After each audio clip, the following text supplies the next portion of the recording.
Shalom adik-adik. Shalom. Puji Tuhan, kita dapat berkumpul kembali di ibadah sekolah minggu kali ini. Sebelum kita memulai ibadah, mari kita siapkan hati, kita berdoa dulu ya. Terima kasih Tuhan atas penyertaan-Mu sepanjang malam tadi hingga saat ini. Kami boleh berkumpul kembali Tuhan untuk memuji dan memuliakan nama-Mu. Kiranya Engkau memberkati setiap ibadah kami Tuhan dari awal sampai pada akhirnya. Berkati juga guru-guru kami akan mengajar. Terima kasih Tuhan, inilah doa anak-Mu. Kami siap memuji Tuhan. Haleluya, amin. Adik-adik sudah siap memuji Tuhan. Sekarang kita angkat satu pujian yang berkata Nabi Nuh dan istrinya.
Sekarang tiba saatnya kita akan mendengarkan firman Tuhan. Kita angkat satu pujian, firman Tuhan ku dengar.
Shalom, hari ini kita akan bercerita tentang gadis kecil pelayan Naaman. Gadis kecil tinggal dengan keluarganya yang mengasihi Tuhan, tetapi kemudian ada perang di negerinya. Tentara musuh menangkap dia dan membawa dia jauh dari keluarganya. Mereka membuat dia harus berjalan berhari-hari sampai ke negeri Aram. Di negeri Aram, orang-orang tidak menyembah Tuhan, mereka menyembah patung. Gadis kecil ini sering merasa kesepian dan sedih. Syukurlah ia masih bisa berdoa pada Tuhan. Nah, apa yang dilakukannya di negeri Aram? Di sana ia bekerja menjadi seorang pelayan di rumah bapak yang bernama Naaman. Naaman adalah seorang panglima perang. Badannya besar dan kuat. Bahkan Raja Aram juga menghormatinya. Tetapi, kenapa ya wajah Naaman selalu kelihatan sedih? Coba teman-teman lihat, badannya, wajahnya merah-merah. Ternyata Naaman sedang sakit. Naaman sedang sakit kusta. Apa itu sakit kusta? Sakit kusta adalah sakit yang disebabkan oleh infeksi bakteri yang menempel ke tubuh Naaman. Setiap kali gadis kecil itu melihat Naaman, ia merasa sedih. Kasihan ya Bapak Naaman, seharusnya ia minta tolong pada Tuhan. Tuhan dapat menyembuhkan penyakit kusta. Akhirnya gadis kecil itu memberanikan diri dan berkata kepada Naaman, di negeriku ada seorang nabi Tuhan. Ia berdoa pada Tuhan dan dapat menyembuhkan sakit penyakit. Ia bernama Nabi Elisa. Jika Tuhan mau menghadap nabi Tuhan itu, pasti dia akan menyembuhkan penyakit Tuhan, kata gadis kecil. Ketika mendengar itu, Naaman ingin pergi menemui Nabi Elisa. Ia memanggil pasukannya untuk menyiapkan kereta kuda dan menyiapkan hadiah-hadiah untuk Nabi Elisa. Lalu mereka berangkat. Setelah berjalan jauh, akhirnya mereka sampai di rumah Nabi Elisa. Di situ Naaman bertemu dengan hamba Nabi Elisa. Saya hendak bertemu dengan Nabi Elisa agar ia menyembuhkan penyakit kusta saya, kata Naaman. Namun pelayan Nabi Elisa berkata, Nabi Elisa sudah berpesan agar Bapak pergi mandi ke sungai Yordan sebanyak 7 kali, maka Bapak pasti akan sembuh. Apa? Aku harus mandi di sungai Yordan yang kotor itu? Tidak, aku tidak mau, kata Naaman dengan kecewa. Lalu Naaman marah dan ingin pulang ke negeri Aram. Ia tidak mau melakukan apa yang dikatakan oleh Nabi Elisa. Tetapi hamba-hambanya membujuk Naaman untuk melakukan apa yang Nabi Elisa katakan. Ayolah Tuan, tidak apa-apa, kita coba saja. Sebaiknya kita lakukan saja perintah Nabi itu supaya Tuanku sembuh. Setelah dibujuk lama oleh para hambanya, akhirnya Naaman mau menuruti nasihat hamba-hambanya. Lalu ia masuk ke sungai Yordan. Yur, Naaman masuk dalam sungai. Ia memasukkan badannya ke dalam sungai 1 kali, 2 kali, 3 kali, belum juga sembuh. Kulitnya masih penuh dengan kusta. Sampai akhirnya 4 kali, 5 kali, 6 kali, 7 kali. Akhirnya Naaman taat. Ia masuk terus dan ketika ke-7 kali dia keluar, dia terkejut.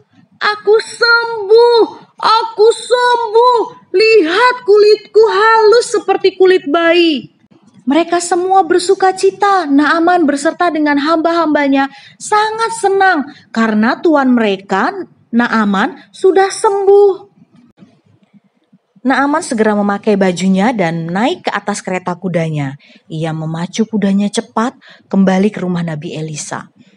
Sesampai di sana, ia segera menghampiri Nabi Elisa dengan senang. Tuan Nabi Elisa, saya sudah sembuh. Sekarang saya tahu bahwa di sini ada Tuhan yang hidup dan berkuasa. Terimalah hadiah-hadiah yang saya bawa ini, Pak, kata Naaman. Tetapi Nabi Elisa menggelengkan kepalanya. Ia tidak mau. Ia berkata, berterima kasihlah kepada Tuhan, kata Nabi Elisa. Dan Naaman mengerti. Ia berterima kasih kepada Tuhan.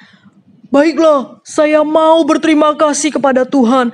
Saya mau menyembahnya. Saya tidak mau lagi menyembah patung-patung itu. Saya mau sungguh-sungguh kepada Tuhan. Dan akhirnya Naaman pulang kembali dengan keretanya ke negeri Aram.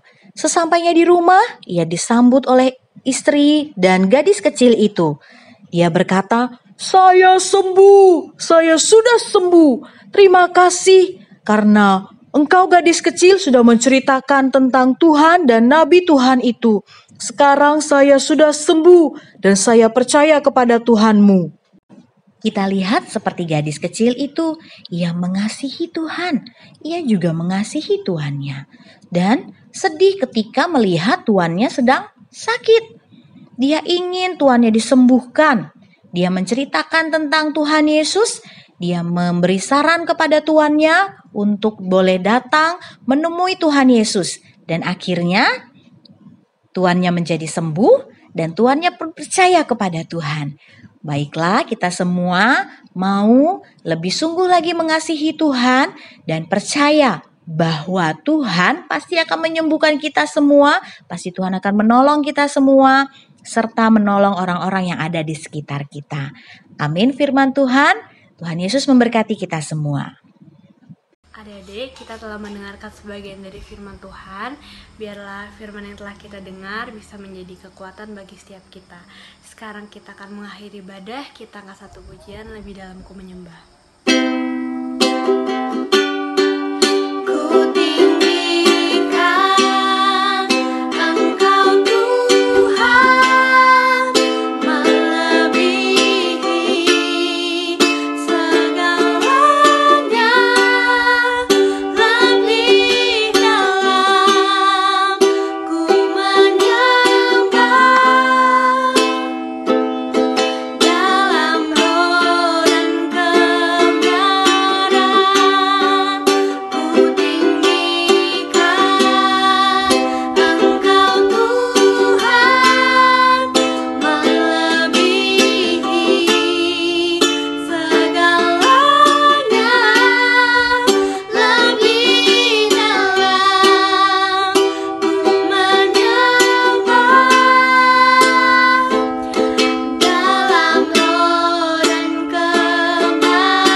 Selamat hari Minggu, Tuhan Yesus memberkati.